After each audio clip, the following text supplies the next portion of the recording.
रविदास भाषा प्रेम की जान सके ना कोई, जिवहा तो कुछ ना कहे,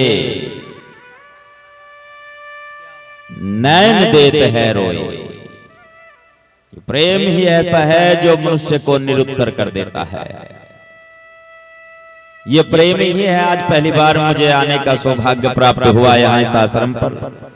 संतों का प्रेम, गुरुओं का प्रेम, महाराज श्री राजकुमार दास ब्रह्मचारी जी का प्रेम,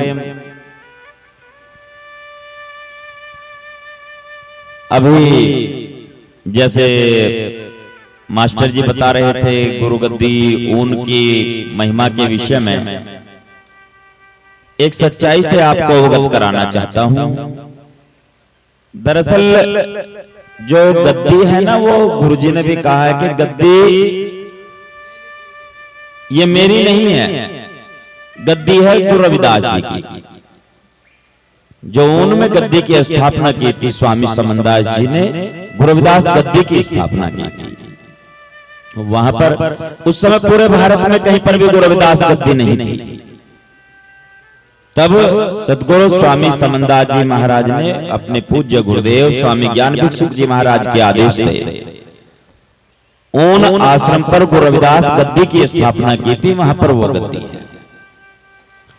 रही बात सेवा और सहयोग की, शुक्रताल में जो निर्माण कार्य चल रहा है, हमारे लिए शुक्रताल की महिमा ऐसी है जैसे काबे की होती है। मुस्लिम बंधु जैसे हज करने के लिए जाते हैं ना, इतना महत्व हमारे लिए शुक्रताल का है। वहां पर भी यह आश्रम यहाँ चमारी खेड़ा में बन रहा है।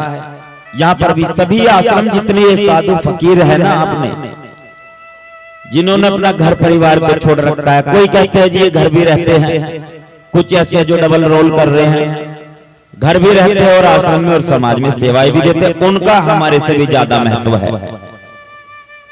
क्यों? क्योंकि हमारा तो ध्यान सिर्फ एक ही तरफ है बस। और जो परिवार वाले हैं वो अपने परिवार का भी देख रहे हैं और समाज का, आश्रम का भी देख रहे हैं। उनकी महिमा तो बहुत ज्यादा है। तो किसी भी संत का निरादर नहीं होना चाहिए, किसी भी प्रचारक का अपमान नहीं होना चाहिए। स्वामी समनदास जी महाराज पूज्य गुरुदेव कहते हैं, भाई चाहे मेरा बावला हो पर मेरा साधु मेरा है, उसका अपमान नहीं होना चाहिए। बिल्कुल भी गुरु जी ने कहा है। आइए थोड़ा सा 2 मिनट का एक विचार जो चल रहा है, ये प्रेम ही है, प्रेम ही तो है। प्रेम के ऊपर ही चल रहा है सारा प्रवाह। सत्संग भी सारा जो है प्रेम के ऊपर ही आधारित है। साधो भाई प्रेम करो भरपूरा, दिल में दर से हुजूरा। ज्ञान ध्यान वैराग्य साधना, बिना प्रेम सब पूरा। कोई कितना ही ज्ञानी क्यों ना हो,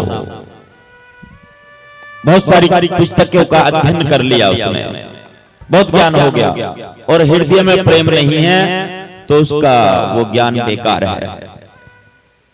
कोई बहुत ज्यादा ध्यान करता हो, मेडिटेशन करता हो, और उसके अंदर प्रेम नहीं है तो उसका वो ध्यान बेकार है। वैरागी हो गया तो घर परिवार को छोड़कर,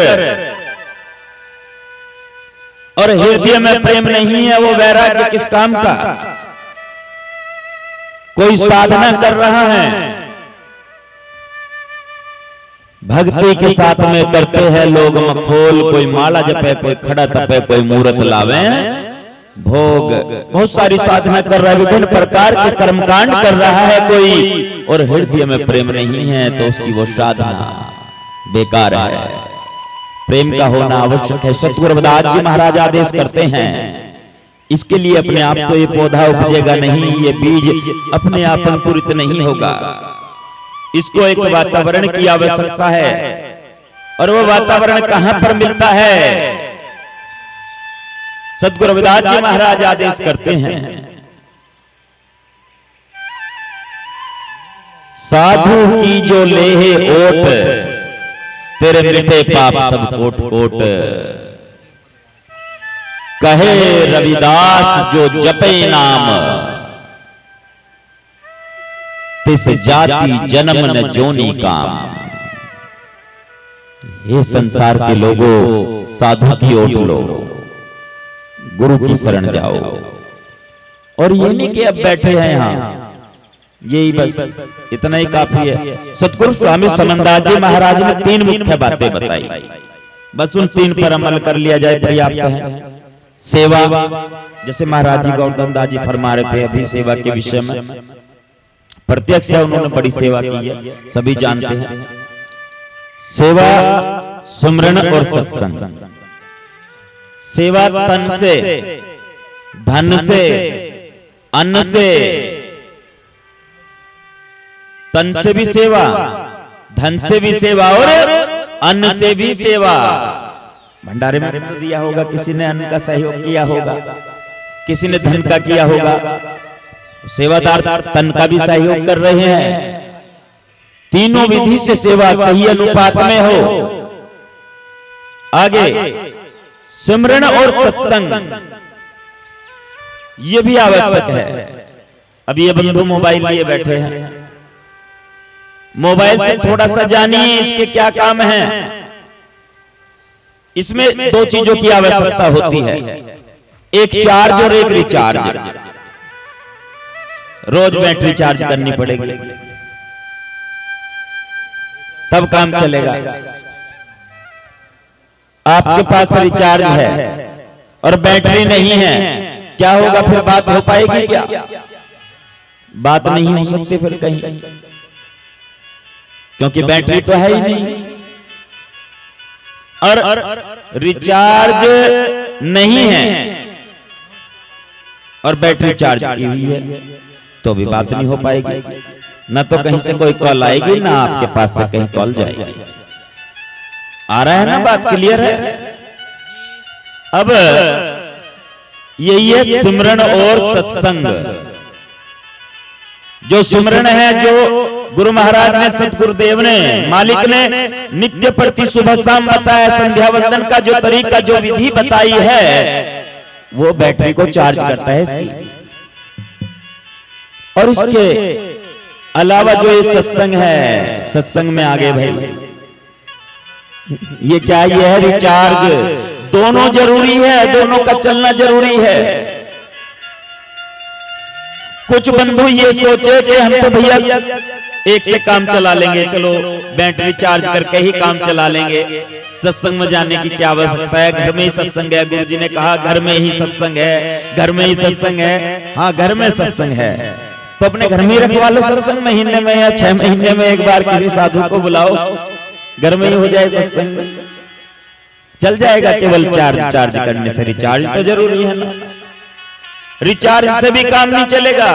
कुछ बंधु, कुछ व्यक्ति, कुछ भाई बुजुर्ग ये सोचते होंगे हम तो रोज सत्संग में ही रहते हैं जी, हमें भजन करने की क्या जरूरत है, हम तो रोज सत्संग में ही है, हमें क्या जरूरत पड़ रही है, हम गायत्री सुमरत सार तो मुरली पार परली पार, हम क्यों करें भजन सिमरन, हम तो रोज सत्संग में ही हैं।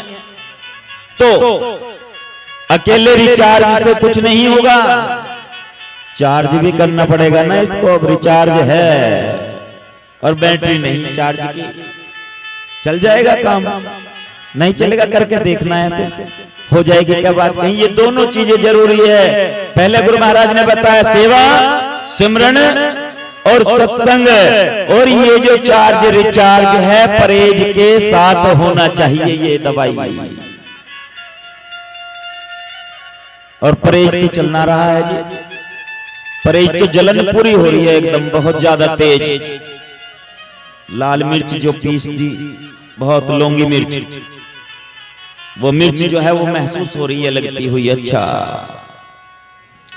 मैंने ये क्यों नहीं सोचा कि मेरा नंबर नहीं आया, मेरे भाई का नंबर आ गया।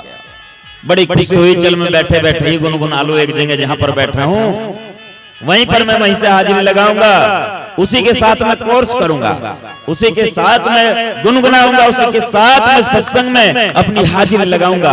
क्या कभी किसी प्रचारक ने, किसी वक्ता ने, किसी बंधु ने, किसी साधु ने ऐसा विचार करके देखा? अंदर कार्यक्रम के आयोजकों के ऊपर इतना प्रेशर बना दिया जाता है, वो बेचारे दिमाग पजल हो जाता है कई बार कि अच्छा महाराज जी चलो इजाजत दो, दूसरा या थोड़ी देर में महाराज जी इजाजत दो, चलो महाराज सोचे भैया ये तो चलने के नाम की आए, रुकने के नाम के तो आए नहीं। जाना है रहना नहीं राजा रंग का फकीर। भैया जाना तो सभी ने है, पर कभी ऐसा भी तो होना चाहिए। ईर्ष्या, अच्छा एक बात मुझे याद आ गई, यहाँ पर ये ईर्ष्या है ना, इसकी दो बेटी है, एक चुगली और एक निंदा, दो है। एक चुगली और एक निंदा, एक पुस्तक लिखी हमने, उसका नाम है दो बहनें। चुगली और निंदा की जो, अरे महाराज जी आपने भी निरुत्तर कर दिया। चुगली और निंदा ये दोनों बहनें हैं, ईर्ष्या इनकी मां है। ईर्ष्या का मतलब जलन, और जलन कब होती है, क्यों होती है? जहां भावना आती है कि मैं क्यों नहीं। थोड़ा सा समझेंगे बात को। जब ये भावना मन में आती है कि यहां पर मैं क्यों नहीं, सजीव और निर्जीव वस्तुओं के प्रति जब ये भाव मन में आएगा, अरे ये मोबाइल बड़ा सा है तो मेरे पास होना चाहिए था, इसके पास है, तो जिसके पास है उसके प्रति ईर्ष्या होगी। ये मकान मेरे पास होना चाहिए था, ये इसके पास है। ये गाड़ी मेरे पास होनी चाहिए थी, ये इसके पास है। ये वस्तु, ये सामान मेरे पास होना चाहिए था, ये इसके पास है, तो ईर्ष्या होगी, जलन होगी। ये पद, ये प्रतिष्ठा, ये सम्मान मेरे पास होना चाहिए था, ये उसके पास है, तो जलन होगी, ईर्ष्या होगी। अब सजीव के प्रति, सजीव के प्रति कैसे? इतनी सुंदर घरवाली इसकी है, और इतना कमाने वाला घरवाला इसका है, इतने होनहार बच्चे इसके हैं, इतने होनहार बेटे, इतने होनहार बेटे इसके हैं। सजीव के प्रति और भैंस या गाय के प्रति भी हो जाता है। और भाई 15 लीटर दूध दे रही है उसकी गाय, हम वैसे ही चारा खिला रहे हैं, इसके प्रति भी हो जाता है। यानी जब मैं क्यों नहीं की भावना होती है, वहां पर ईर्ष्या का जन्म होता है, और ईर्ष्या से चुगली शुरू होती है, ईर्ष्या से निंदा शुरू होती है। महाराज बहुत बेकार है, बहुत गड़बड़ कर रखा था। बस पता नहीं, किसी भी महाराज के प्रति हो सकता है, महाराज महाराज के बीच भी हो सकता है, हमराज हमराज के बीच भी हो सकता है, किसी के बीच भी हो सकता है। ये प्रेम का बीज बोना पड़ेगा। ये तो बोया गुरु महाराज ने, स्वामी समनदास जी महाराज ने इसे एक वातावरण की आवश्यकता है। वो यहाँ पर जब सत्संग में आए ना हम लोग, तो हमारा प्रयास ये होना चाहिए, हमारी कोशिश ये होनी चाहिए कि वो प्रेम का अंकुर फूटे, अंकुरित हो वो। तो आज का एक कार्यक्रम बड़ी मेहनत की महाराज श्री राजकुमार दास ब्रह्मचारी जी ने बहुत प्रयास किया। गुरु महाराज के दरबार में जो संगत हाजिरी लगाने के लिए पहुंची है, मालिक सबके ऊपर अपनी दया में